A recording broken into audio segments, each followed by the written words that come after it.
Hi guys, welcome to Gold Weekly Recap. Intraday trading full recap பார்த்துருவோம். Starting from the fundamentals, second week very important CPI.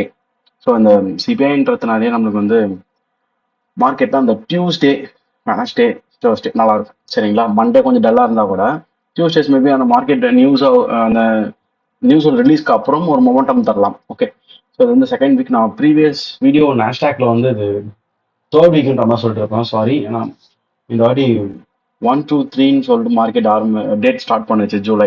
So அதை first week நான் consider பண்ணிட்டேன். But இதுதான் வந்து பர்ஃபெக்டான ஒரு middle week. இன்னும் நம்மளுக்கு பாசிட்டிவான வீக் பெண்டிங்ல இருக்கு சரிங்களா. சரி, வெரி சிம்பிள். ஃபுல்லாகவே டாலர் நெகட்டிவாக தான் வந்திருக்கு எல்லா நியூஸுக்கும். ஸோ நம்மளுக்கு மெட்டல்ஸ், ஃபாரெக்ஸ், கரன்சிஸ், இண்டெக்ஸ் எல்லாம் பாசிட்டிவாக இருக்கும். Tuesday CPI and Wednesday PPI. இந்த சிபிஐல இயர் ஆன் இயர் தான் ரொம்ப இம்பார்ட்டன்ட். நிறைய பேர் இந்த month over month, year on year, இந்த கோர் எல்லாம் கேட்குறீங்க. ரொம்ப சிம்பிள். மொத்தமாக ஒரு கன்சியூமரோடைய ப்ரைஸ் ஆஃப் குட்ஸ் அண்ட் சர்வீசஸோட ப்ரைஸ் சேஞ்சஸ் சொல்றது சிபிஐ இயர் ஆன் இயர். போன வருஷம் ஜூலையும் இந்த வருஷம் ஜூலையும் கம்பேர் பண்ணுறாங்க. மந்த்து ப்ரீவியஸ் மந்த் இந்த மந்த் அதை விட்டுருங்க, தேவையில்லை. கோர் சிபிஐனா ஃபுட் அண்ட் எனர்ஜி செக்டாரை வந்து எடுத்துட்டு மிச்சம் இருக்கக்கூடிய செக்டார்ஸோடைய விலைவாசி மட்டும் சொல்றது தான் கோர் சிபிஐ. அதுலேயும் இயர் இருக்கு, மந்த் இருக்கு. PPI means producers price index. நமக்கு மட்டும்தான் எப்பவுமே விலைவாசி இருக்குமா, ப்ரொடியூசர்ஸ்க்கு இருக்காதா? Due to the tariff, tax regulations, raw material demand இருக்கலாம், இல்லை அவங்களோட சப்ளை அதிகமாக இருக்கிறதுனால ரேட்டு குறையலாம். டிமாண்ட் அதிகமாக இருந்தால் அவங்க ரேட்டு ஏற்றுவாங்க. ஷார்ட்டேஜ் இருக்கலாம், அது மாதிரி நிறைய இருக்குல்ல. ஸோ அவங்களுக்கும் இன்ஃப்ளேஷன்ஸ் இருக்கு. பட் அந்த இண்டெக்ஸை விட நம்மளுக்கு சிபிஐ எப்பவுமே important. So Tuesday and Thursday 8:30 AM போல நம்மளுக்கு நியூஸ் இருக்குன்னா நம்ம 8:25 8:35 வரையும் ட்ரேட் பண்ண போகிறது கிடையாது. Let's see technical analysis now. Starting weekly time ஃப்ரேம்ல இருந்து பார்க்கலாம். வீக்லி டைம் ஃப்ரேம் பொறுத்த வரைக்கும் மார்க்கெட் ஒரு பிஎஸ்எல் இருந்து எஸ்எஸ்எல் போயிட்டு இருக்கு. நம்ம ப்ரீவியஸ் வீக்கே அதை மார்க் பண்ணி வச்சிருந்தோம். பட் ப்ரீவியஸ் வீக் பெரிய அளவு நம்மளுக்கு வந்து செல்லுக்கு மார்க்கெட் சப்போர்ட் பண்ணல. இப்போ பர்ஃபெக்டா இருக்கு. இப்போ பாருங்க, இதுதான் previous week I. Okay, previous week I, then previous week low. Previous கிடையாது, நீங்க ஜஸ்ட் வீக்லி ஐஎன் லோன் வச்சுக்கோங்க. இதுதான் இப்போ நம்ம பார்த்துட்டு கூடிய வீக். போயிட்டு டே டைம் ஃப்ரேம் ஒரு கேப் டவுனோட ஸ்டார்ட் ஆயிருக்கும். அது ட்ரம்ப் பண்ண வேலைன்றது எல்லாருக்குமே தெரியும். ஸோ அந்த கேப் டவுன் வந்து நீங்கள் மார்க் பண்ணி வச்சுக்கணும், ரொம்ப இம்பார்ட்டன்ட். அது அன்றைக்கே யூஸ் ஆகுது இல்லையோ, மறுநாள் பீரியடாக யூஸ் ஆகும். இது என்வால்வ் ஆர் வால்யூம் இம்பேலன்ஸ் எப்படி வேணாலும் நீங்கள் சொல்லலாம். வால்யூம் இம்பேலன்ஸ்னா என்ன பண்ணுறோம்னா, பாடி டச் ஆகாமல் இருக்குல்ல. இப்போ இந்த கேண்டிலோடைய closing price and opening price ஒரே மாதிரி இருக்கா, பக்கத்தில் இருக்கா? இங்கே க்ளோசிங் அண்ட் ஓப்பனிங் பக்கத்தில் இருக்கா? ஆனால் இங்கே பாருங்க, பாடி எங்கேயோ இருக்குது. இது ரெண்டுத்துக்கும் அது வந்து ஒரு வால்யூம் இம்பேலன்ஸ். அவங்க வந்து ஒரு இம்பேலன்ஸாக இருக்குது. வால்யூம் ஒன்னா ஸ்டார்ட் ஆகுது, அதனுடைய க்ளோசிங் அதனுடைய ஓப்பனிங்கும் சரிங்களா. இம்பேலன்ஸ்னா என்ன, ஃபேர் வேல்யூ கேப்ஸ் தானே இம்பேலன்ஸ் சொல்றோம். அந்த மாதிரி இதுல கேண்டலோட பாடியை தள்ளி போனா volume imbalance. Starting from the Monday 4 hour and 1 hours எதனா ஹெச்டிஎஃப் பிடிஆர்எஸ் நம்மளுக்கு இருக்கான்னு செக் பண்ணி பார்ப்போம். இது இப்போதைக்கு நம்மளுக்கு யூஸ் ஆகாது, டியூஸ்டேல தான் யூஸ் ஆகும். லெட்ஸ் சி, நான் இதை வந்து எடுத்துடுறேன். இங்க பாருங்க, எடுத்த உடனே மார்க்கெட் இங்க ஃபால் ஆகியிருக்கு. சரி ஃபைன், இது ஒரு ஐஎஃப்இஜி தெரியுதா, அங்கதான் ரியாக்ட் ஆகுது நான் சொல்றேன். Starting from the 1 AM candle, அதில் 1 hour கழிச்சு தான் நம்ம உள்ள போய் ட்ரேட் எடுக்க போகிறோம். ஃபர்ஸ்ட் இந்த லோஸ் ஒரு டிபி வைப்போம், தென் இந்த ஃபெராரி கேப். மேக்ஸிமம் ரெண்டுத்தையும் மார்க்கெட் ஒரே மாதிரி ஹீட் ஆகுது, ஸோ நோ ப்ராப்ளம். தென் இது, ஏன்னா இங்கே இருக்கக்கூடிய எல்லாமே ஸ்பீட் பண்ணி கிரியேட் ஆன விக்ஸ். ஸோ பொறுமையாக போகலாம், இல்லை நியர் டு த டிபி போயிட்டு மார்க்கெட் மேலே போயிடலாம். அதனால கொஞ்சம் உஷாராக இருங்க.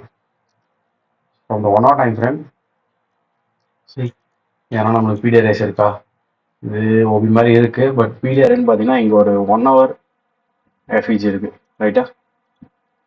1 hour ஃபெராரி கேப். அந்த மார்க்கெட் 1 மணிக்கு டேப் பண்ணுது, நம்ம 2 மணி என்ட்ரி பார்க்க ஸ்டார்ட் பண்ணுவோம். சி 2 மணிக்கு அப்புறம் மார்க்கெட் என்ன பண்ணுது, போயிட்டு ரியாக்ட் பண்ணிட்டு இன்கேஸ் இந்த பை ஃபெராரி கேப் உடச்சி ஒரு செல் கலர் கேண்டில் வந்து இந்த பாடி க்ளோஸர் வந்திருந்தா நம்ம செல் ட்ரை பண்ணிருக்கலாம். பட் இங்கே சரியா இல்லை. நெக்ஸ்ட் மார்க்கெட்டிங் உள்ள போயிட்டு ஒரு ஸ்வீப் தருது.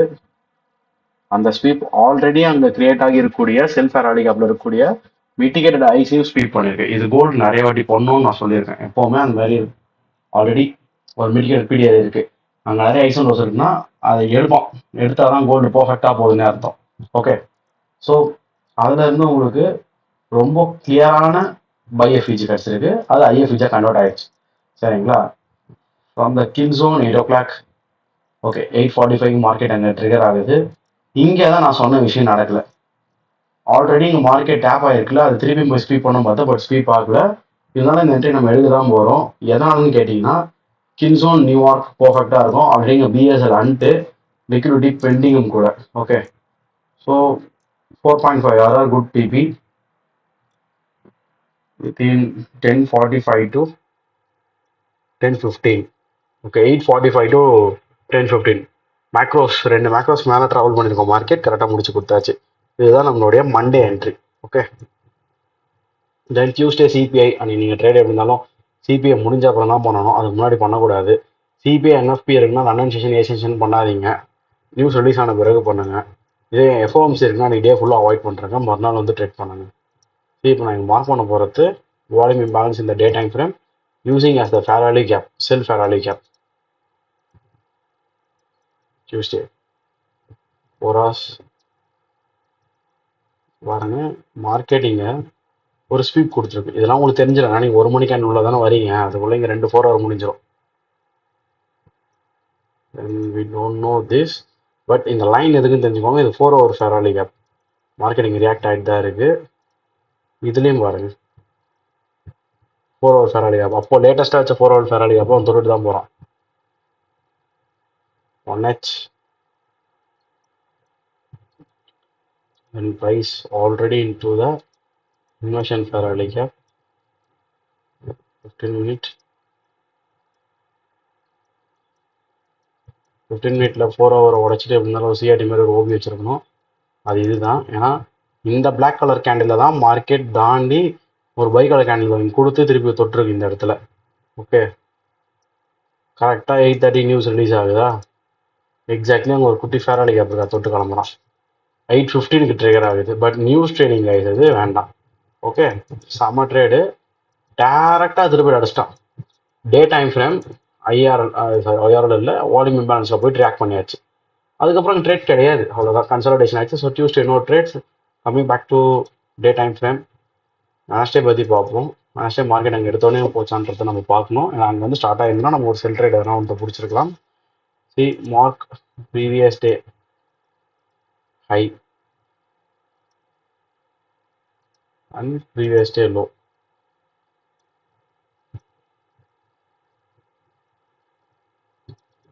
தென் இது இப்போ நம்மளுக்கு தேவை கிடையாது. பார்க்க வேண்டிய டே வென்ஸ்டே 4 hours. 4 ஹவர்ஸில் இங்கே பை ஃபேர் வேல்யூ தான் இருக்குது. அது ஒர்க் அவுட் ஆகுமான்னு தெரியாது, பார்ப்போம். மார்க்கெட் கரெக்டாக இந்த லோவுக்கான எஸ்எஸ்எல் எடுத்தாச்சு, அங்கே போய்ட்டு பிஎஸ்எல் எடுத்தாச்சு. டே டைம் ஃப்ரேம் செல்லு தானே டேப் ஆயிருக்கு. அப்போ நம்ம பை ஒர்க் அவுட் ஆகுமான்றது நமக்கு தெரியாது இல்லை, நம்ம செல்லு தான் எடுக்க போகிறோம். Okay, that is equal low, fine.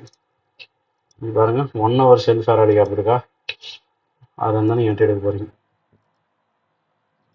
இந்த 1 hour செல் ஃபேர் வேல்யூ மார்க்கெட் எப்போ வந்து தொடுது, இதெல்லாம் ஏஷியன் லண்டன்லாம் கன்சல்டேஷன் ஆகிட்டு ஒரு தொடுது. 8 மணி நியூயார்க்கில் வந்து தொடுது. அதில் போய்ட்டு ஒரு 15 மினிட்ல பாருங்கள் என்ட்ரி இருந்தால் எடுக்கலாம். கொஞ்ச நேரம் கன்சல்டேட் ஆகிட்டு இருக்கா. சரி, 5 மினிட்ல பார்ப்போம்.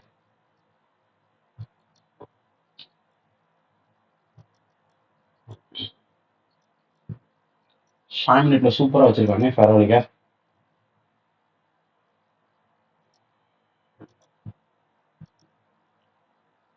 ஒரு பாயிண்ட் தான். ஓ, ட்ரிகர் ஆயிடுச்சு. ஓகே கைஸ், ட்ரிகர் ஆயிடுச்சு. இதை பாருங்க, ஜஸ்ட் 0.150 தான். அதெல்லாம் நம்ம பார்க்க முடியாது. ஒரு பாயிண்ட் இல்லை அரை பாயிண்ட் நீங்கள் இறக்கி வைங்க உங்கள் entry price. Actual original entry price வந்து 4200னா நீங்கள் 4199ல என்ட்ரி பாயிண்ட் வைங்க. ஏன்னா உங்களுக்கு பர்ஃபெக்டான எம்எஸ்எஸ் எல்லாமே கிடைச்சாச்சு. இந்த எஃப்இஜி ஹோல்ட் ஆகாது, அது பிபிஐல வந்த எஃப்இஜி தான், ஆனால் ஹோல்ட் ஆகாது. Lot of equal lows. இந்த லோ கூட நம்ம செகண்ட் டிபி வச்சுக்கலாம், ஃபர்ஸ்ட் இந்த லோ ரிமூவ் வைக்கலாம், இல்லை ஈஸியாக ஆகும்.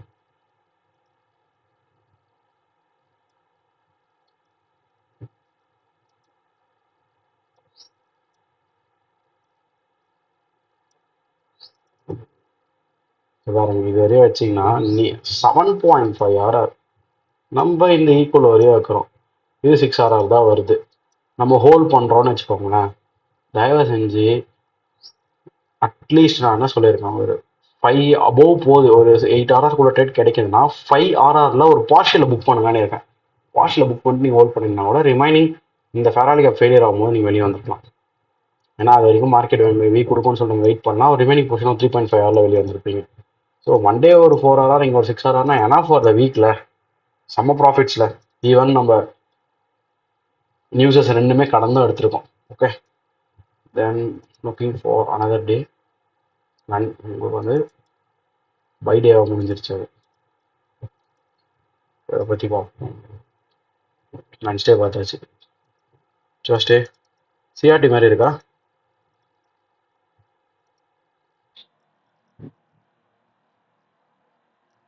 4 hours ஃபுல்லாக கன்சாலிடேஷன். ஆனால் இங்கே பாருங்க 4 ஹவரில் ஃபெராலி கேப் இங்கே ஸ்பீபம் தான் இருக்கு.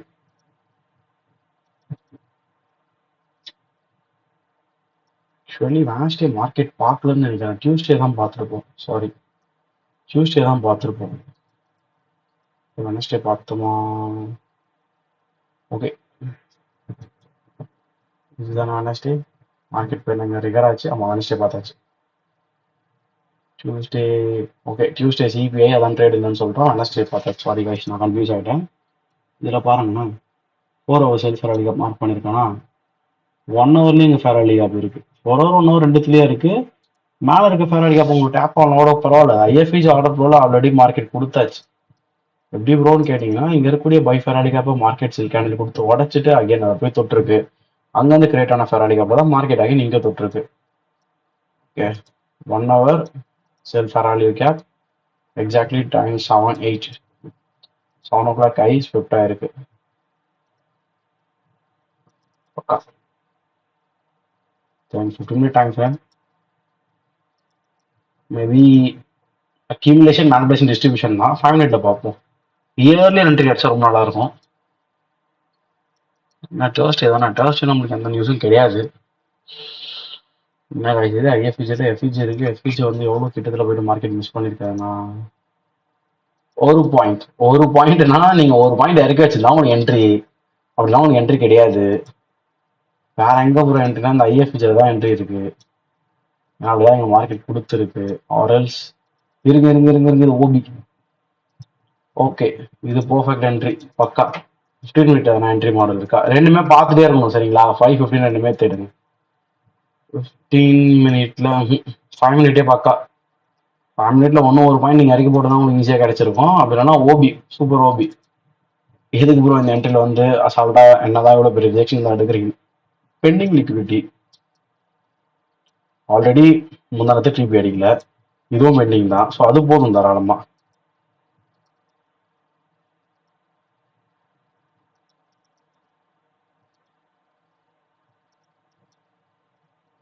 சார் அது வரைக்கும் வச்சுதான் ஆகணும். திருப்பி மட்டும் இங்கே வச்சிடலாம். 3 hour மண்டே ஒரு ட்ரேட் கிடச்சிது, வெனஸ்டே ஒரு ட்ரேட் கிடச்சிது, இப்போ ஒரு ட்ரேட். ஸோ 4-6-10 இது ஒரு 13 ஹவர். ஏன்னா வாரத்துக்கு நீங்கள் ஒரு 4 to 5 hour ப்ராஃபிட் மேக் பண்ணாலே போதும். அதுவே உங்களுக்கு ஒரு 2% மேலே வந்துடும். அதை வச்சே நம்ம நல்ல பேவுட் பார்க்கலாம். என்ன சைஸ் ஆஃப் அக்கௌண்ட் இருந்தாலும் பரவாயில்ல. தென் ஃப்ரைடே ட்ரேட் இருந்த மாதிரி ஞாபகம் இல்லை கைஸ்.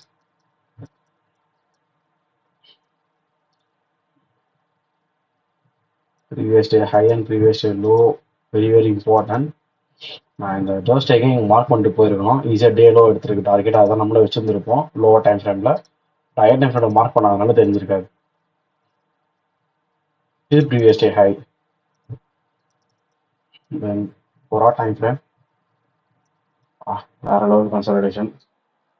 இதெல்லாம் நம்ம எய்ம் வந்து நம்ம செல் ஆகுதோ பை ஆகுதோ அதெல்லாம் செகண்டரி. ஃபர்ஸ்ட் இந்த இம்பேலன்ஸை போய் மார்க்கெட் ஃபில் பண்ணோம்னா பை ஆகி தானே போனோம். ஸோ அந்த இம்பேலன்ஸை ஃபர்ஸ்ட் நெக்ஸ்ட் வீக் நான் இங்கே இண்டிகேட் வந்து எதிர்பார்க்குறேன். சரி, இப்போ எப்படி இருக்கா? 1 hour ஃபர்ஸ்ட் ஃபாலோ ஆகிட்டு எஸ்எஸ்எல் கலெக்ட் பண்ணிட்டான். இப்போ பிஎஸ்எல் கலெக்ட் பண்ண போகணும்ல. ஏன்னா பிஎஸ்எல் கலெக்ட் பண்ணிட்டு தான் அந்த எஸ்எஸ்எல் கிரியேட் ஆச்சுன்னா இந்த பெரிய ஃபெராலி கேப்ல இருந்து மார்க்கெட் அகைன் செல் ஆகும்னு சொல்லலாம். ஆனா இங்க இருக்கக்கூடிய பிஎஸ்எல் எதுவுமே கலெக்ட் பண்ணாம டைரக்டா மார்க்கெட் ஃபாலோ ஆகும்போது கம்பல்சரி பிஎஸ்எல் கலெக்ட் பண்ணா மார்க்கெட் மேல தான் போகும். இதெல்லாம் டெக்ஸ்ட் புக் செட்டப். உங்களுக்கு அப்படியே இந்த கிளாஸ்ல மார்க்கெட் சைக்கிள் எடுத்தது தான் இது. அக்யூமுலேஷன், ஐ மீன் இது ஒன்று ஏஎம்டி சொல்லலாம், இல்லை கன்சாலிடேஷன், எக்ஸ்பான்ஷன், ரிவர்சல் எப்படி வேணாலும் நீங்கள் எடுத்துக்கலாம். 5 மினிட்டை போய் பார்ப்போம். இதுக்கு பிடிஆர்எஸ்ல எதுவும் கிடையாது, ஜஸ்ட் லிக்விடிட்டி டு லிக்விடிட்டி தான் கொடுத்துருக்கு, என்ட்ரி கொடுத்துருக்கு. எக்ஸாக்ட்லி மேக்ரோஸ் ஆரம்பிக்கிறதுக்கான ஒரு 5 மினிட்ஸ் பிஃபோர் டைம்.